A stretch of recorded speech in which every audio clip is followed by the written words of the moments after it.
Welcome to the Reimagine Healthcare podcast. I'm your host, Noah Voles. So far in this series, we've talked about how medical debt forms and how it leads to housing displacement. Today, we're going to talk about credit scores, and I need to warn you, this episode is going to make you angry because here's the thing about medical debt and credit scores. The damage is massive, it's long-lasting, and it affects literally every financial transaction you make for 5 to 7 years. That $3,800 medical bill we've been following, when it hits your credit report, your score drops an average of 67 points. And that 67-point drop costs you somewhere between $33,000 and $50,000 in additional interest and fees over the next 5 to 7 years. Let me say that again. A $3,800 medical debt becomes a $40,000 problem through the credit cascade alone. 10 to 13 times amplification. And this happens to people who did everything right, who had insurance, who tried to pay, who couldn't, not because they were irresponsible, but because the arithmetic was impossible. So today, we're going to walk through exactly how credit damage from medical debt destroys your financial future. We're going to talk about mortgages, car loans, credit cards, insurance premiums, rental housing, employment, and generational wealth. And then we're going to talk about what medical debt does to people's relationship with the healthcare system itself. Because once you've been burned once you've seen how a routine doctor visit can destroy your finances, you start avoiding care. And that creates its own vicious cycle. Let's start with credit. First, let me explain how this works mechanically, because the system changed recently, and there's some confusion. Traditionally, all medical debt got reported to credit bureaus after 90 to 180 days of non-payment. It stayed on your credit report for 7 years. It was treated exactly the same as credit card debt or personal loans. In 2023, there were some federal policy changes that were supposed to help. Medical debt under $500 isn't reported anymore. There's now a 1-year waiting period before reporting. If you pay off the debt, it has to be removed within 45 days.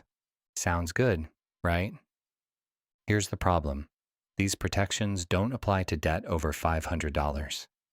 An average medical debt in Southern Oregon is $3,800. 76% of medical debt in our region exceeds $500. So for most people, medical debt still hits their credit report. It just takes a year instead of 90 days. And the damage still occurs. And even if they eventually pay it off, the harm has already happened. The 1-year waiting period doesn't prevent collections agencies from calling. It doesn't prevent the stress, the wage garnishment threats, the lawsuits. It just delays when the credit damage officially appears. And by the time it shows up on your credit report, you've already been through a year of collections harassment. Your lease may have already come up for renewal. You may have already been denied housing or had your rent raised. So, yeah, the reforms helped some people, but they didn't solve the problem. When medical debt and collections appears on your credit report, your score drops an average of 67 points. Here's how that breaks down by amount. $500 to $1,500 in collections, 35 to 50 point drop. $1,500 to $3,000, 50 to 67 point drop. $3,000 to $5,000, 67 to 85 point drop. Over $5,000, 85 to 110 point drop. Our median medical debt of $3,800 falls right in that 67 to 85 point range. So let's say you start with a credit score of 688. That's good credit, not excellent, but good. You can get approved for mortgages, car loans, decent credit card rates. Medical debt hits. Your score drops to 621. Now you're in fair credit territory. You just crossed critical thresholds. A 680 score gets you approved for conventional mortgages. You're now at 621. A 640 score gets you approved for most auto loans. You're barely above that. A 620 score is the minimum for FHA mortgages. You're right on the edge. That drop from 688 to 621 disqualifies you from most conventional mortgages. It puts you in a much higher interest rate tier for auto loans. It triggers credit-based insurance surcharges. It makes landlords reject your rental applications. And recovery timeline? 5 to 7 years. Even if you pay off the debt tomorrow, the collections record stays on your report for 7 years from the date it was reported. Let that sink in. One medical emergency, one ER visit, 7 years of damage credit. Let's talk about mortgages because this is where the credit damage costs you the most money. Typical mortgage qualification requirements: credit score of 680 plus for conventional loans, 620 plus for FHA, debt to income ratio below 43%, down payment saved, stable employment. Your credit score determines your interest rate. And on a 30-year mortgage, even a small interest rate difference becomes enormous money over time. Here's the comparison. At 688 credit score, before medical debt, qualifies for conventional mortgage. Interest rate 6.8% on $350,000 mortgage. Monthly payment of $2,291. Total interest over 30 years, $474,760. At 621 credit score after medical debt, may not qualify for conventional. Many lenders require 640 plus.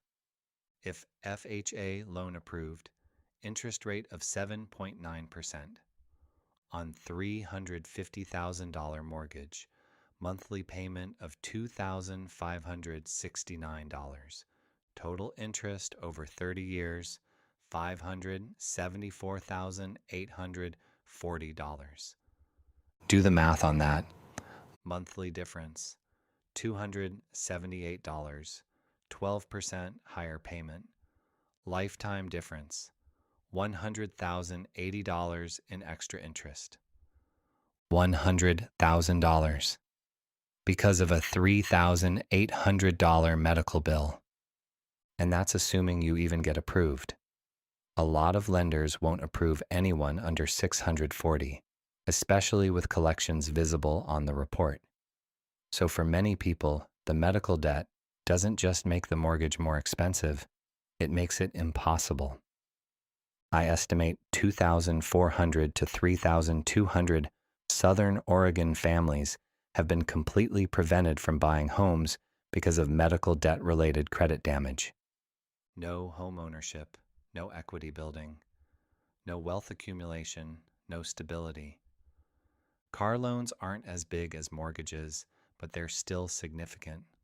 And most people in Southern Oregon need a car to get to work. Typical auto loan for a $25,000 car over 60 months. At 680 plus credit score, interest rate 6.2%, monthly payment $485, total interest $4,100. At 620 to 679 credit score, interest rate 10.8%, monthly payment $538, total interest $7,280. Under 620 credit score, interest rate 15.4%, monthly payment $597, total interest $10,820. That 67-point drop from 688 to $621 costs you an extra $53 a month, an extra $3,180 in total interest. That's 78% more interest on the same car. And if you drop below $620, you're paying $10,820 in interest on a $25,000 car.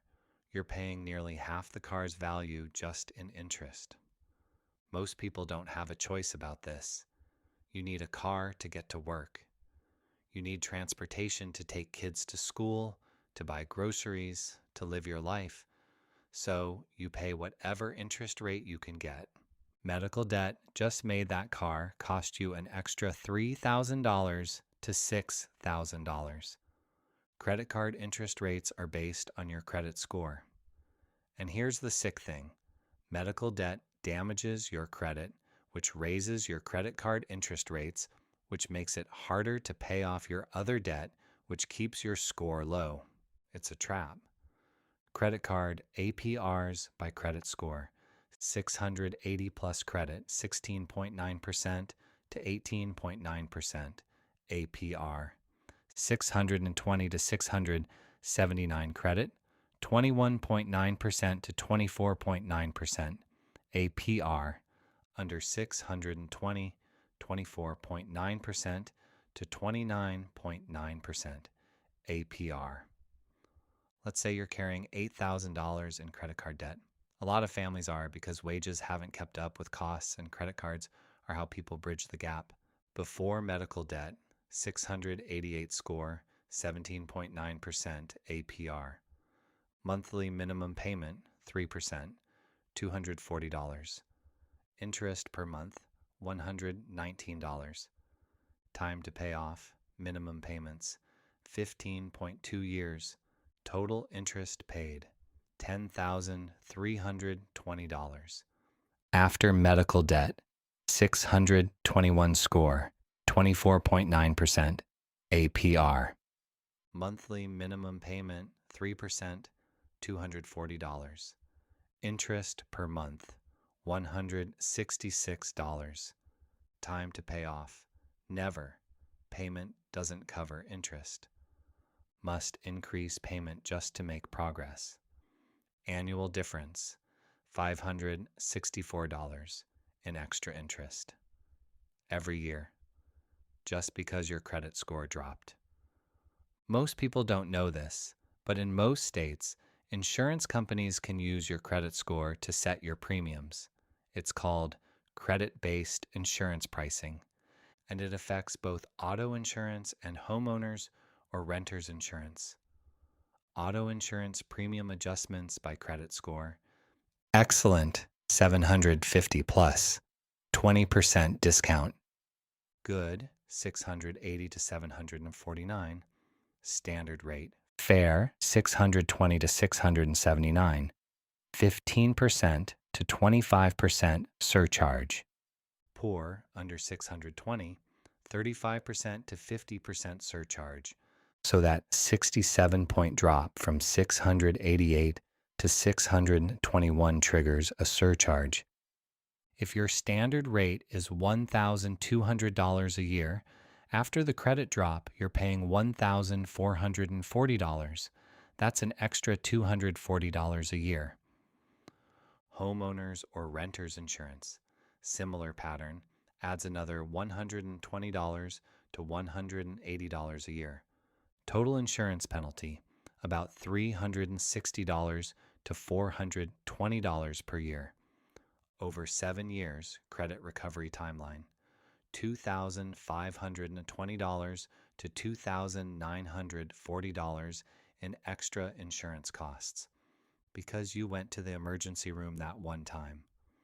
We talked about this in the last episode, but it's worth repeating because it ties to credit. Landlords run credit checks. They set minimum score requirements.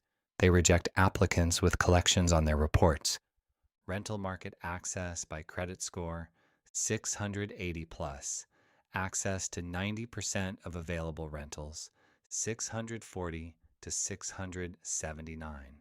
Access to 60% of rentals, 620 to 639, access to 35% of rentals. Under 620, access to 15% of rentals, lowest quality. That drop from 688 to 621 cuts your rental market access from 90% down to 35%. You're locked out of 2/3 of available housing. And the housing you can access? It's usually worse quality and often more expensive because landlords charge a premium for applicants with poor credit. Average rent premium for damaged credit: $120 to $200 per month. Over 7 years, $10,080 to $16,800 in extra rent costs, all because of medical debt. 29% of employers check credit scores during the hiring process. Higher percentages in financial services, government, security, and management roles. Medical debt and collections can prevent job offers. I don't have exact numbers for Southern Oregon, but nationally, an estimated 1 in 10 applicants with medical debt are denied employment because of credit issues. That's careers blocked, promotions denied, opportunities lost. The irony: you need a job to pay off the medical debt, but the medical debt prevents you from getting certain jobs. Another trap. Let me add this all up for you. Annual additional costs from that 67-point credit drop caused by $3,800 in medical debt. Mortgage interest, if qualified, $3,336 per year. Auto loan interest, $636 per year. Credit card interest, $564 per year. Auto insurance, $240 per year. Renter's insurance, $150 per year. Rental housing premium, $1,800 per year. Total annual excess costs, $6,726. Over the 5 to 7 year credit recovery period, 5 years, $33,630 in additional costs.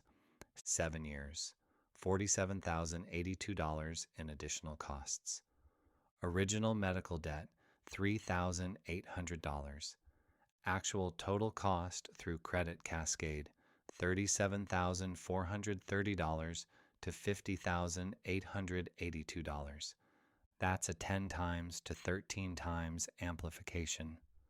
The credit system takes a $3,800 problem and turns it into a $40,000 to $50,000 crisis. But wait, there's more. And this is the part that really gets me. Medical debt doesn't just affect you. It affects your kids, your grandkids. It creates generational wealth gaps. Here's how. Family A, no medical debt. Good credit. Qualifies for mortgage at age 32. Buys home for $420,000. Home appreciates at 4.2% annually, Southern Oregon average. After 30 years, home worth $680,000. Wealth accumulated $260,000 in equity after subtracting purchase price. Passes this wealth to next generation. Family B, medical debt, credit damaged. Cannot qualify for mortgage, rents for life, no equity accumulated. Wealth at retirement, $0 in home equity. Nothing to pass to next generation. Generational wealth gap created, $260,000. Now multiply that by the 2,800 families in Southern Oregon who've been prevented from homeownership by medical debt. Total regional generational wealth destroyed, $728 million. That's $728 million in wealth that won't be passed down to the next generation because of medical debt, because people went to the doctor. This is how economic inequality perpetuates itself. This is how the wealth gap grows. This is how families stay stuck. Now let me connect this to something even more insidious: how medical debt changes people's relationship with healthcare itself. Because once you've been burned by medical bills, once you've seen how a routine ER visit destroyed your credit and your housing and your financial future, you become terrified of the healthcare system. Survey data from Southern Oregon residents with medical debt: 68% delay seeking care specifically due to fear of additional bills. 61% avoid specialist referrals. 58% skip recommended tests or procedures. 47% reduce medication adherence. 42% avoid the emergency department even when they think they might need it. 39% don't disclose all symptoms to their doctor because they're worried about the cost of additional testing. 68%. More than 2/3 of people with medical debt delay future care because they're afraid of more debt. Let me tell you what that means clinically. Emergency department avoidance. 42% of people with prior medical debt avoid going to the emergency department even when they think they need to, specifically because of cost concerns. What happens? They wait. They hope it's nothing. They delay. Sometimes it is nothing. Sometimes it gets better on its own. And sometimes it's a heart attack, a stroke, an appendix that ruptures, a diabetic crisis. Estimated preventable deaths per year in Southern Oregon attributable to medical debt-driven emergency care avoidance: 12 to 18 people. Preventable complications: 340 to 480 cases per year. People are dying or suffering preventable complications because they're afraid of medical bills. Medication non-adherence. People with medical debt versus people without. Blood pressure medication adherence: 58% versus 84%. Diabetes medication adherence: 54% versus 79%. Cholesterol medication adherence: 51% versus 76%. Antidepressant adherence: 47% versus 71%. When you can't afford your medications, or when you're afraid that refilling them will trigger more medical bills or require follow-up appointments you can't afford, you just stop taking them. What happens? Blood pressure uncontrolled leads to strokes, heart attacks. Diabetes unmanaged leads to kidney failure, amputations, blindness. Cholesterol unchecked leads to cardiovascular disease. Depression untreated leads to suicide risk, disability. Clinical outcomes for people non-adherent to medications due to cost concerns: 2.8 times higher hospitalization rate, 4.2 times higher emergency department use, $4,200 average additional annual healthcare costs. The sick irony: skipping medications to avoid costs leads to more expensive care later. Preventive care avoidance. Cancer screening rates for age-appropriate populations. Colonoscopy, 50 plus, 34% with medical debt versus 64% without. Mammography, 40 plus, 42% with medical debt versus 71% without. Prostate screening, 50 plus, 38% with medical debt versus 61% without. When you avoid cancer screening, you get diagnosed later. Later stage. Worse prognosis. Southern Oregon cancer patients with prior medical debt: 2.1 times more likely to be diagnosed at stage 3 or 4 versus stage 1 or 2. 38% worse 5-year survival rates. 2.8 times higher treatment costs. Late-stage cancer is more expensive to treat.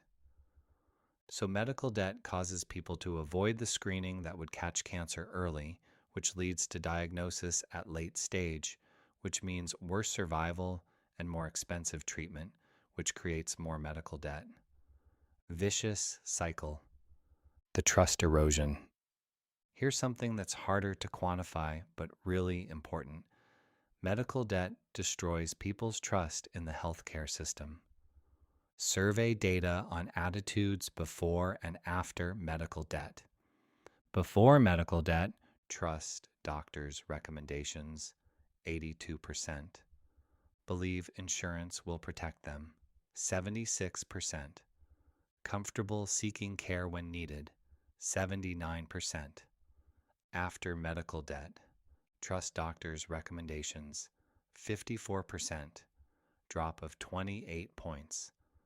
Believe insurance will protect them, 31%, drop of 45 points.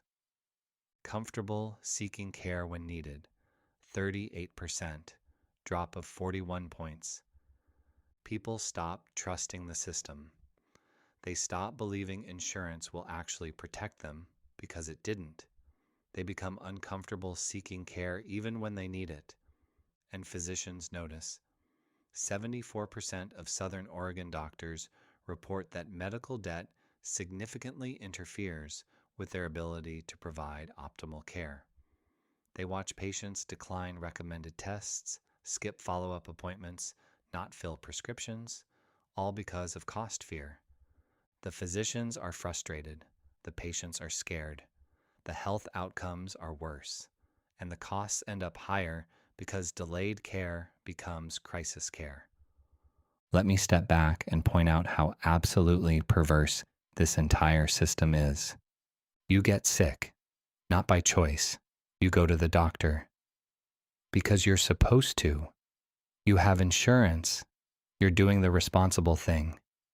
You get a bill, higher than you expected, higher than you can afford, because your deductible is $7,500 and you've only got $2,400 in savings. The bill goes to collections. Your credit score drops 67 points. That credit drop cost you $40,000 over the next 7 years in higher interest rates and fees. You can't buy a house. Your kids won't inherit wealth. The generational poverty gap just widened. And now you're terrified of the healthcare system, so you avoid care. Your health deteriorates. Eventually, you have a crisis. You end up in the emergency department, the most expensive care setting, which generates more medical debt, which damages your credit more, which costs you more money, which makes you avoid care more. The system punishes you for getting sick. Then it punishes you for seeking care. Then it punishes you for being unable to pay. Then it punishes your children by preventing you from building wealth. And at every step, the system profits. Collections agencies profit. Credit card companies profit from higher interest rates. Insurance companies profit from surcharges. Landlords profit from charging higher rent. Everyone profits except the person who got sick. That's the system. That's what we've built. Okay, I know that was a lot. I know it's overwhelming. I know it's infuriating. Next episode, we're going to talk about the hidden cost to employers, because it turns out businesses are paying for medical debt too, through absenteeism, turnover, lost productivity, higher insurance premiums. And we're going to talk about why the two systems that are supposed to prevent medical debt, charity care, and hospital collections, are inadequate. And then in episode 5, we're finally going to talk about solutions, real ones that work with evidence. Because here's what I need you to understand. This is solvable. Medical debt is not inevitable. Other regions have reduced it by 40% to 60% within 3 years using evidence-based interventions. We can do that here. We can prevent the credit cascade. We can stop the housing displacement.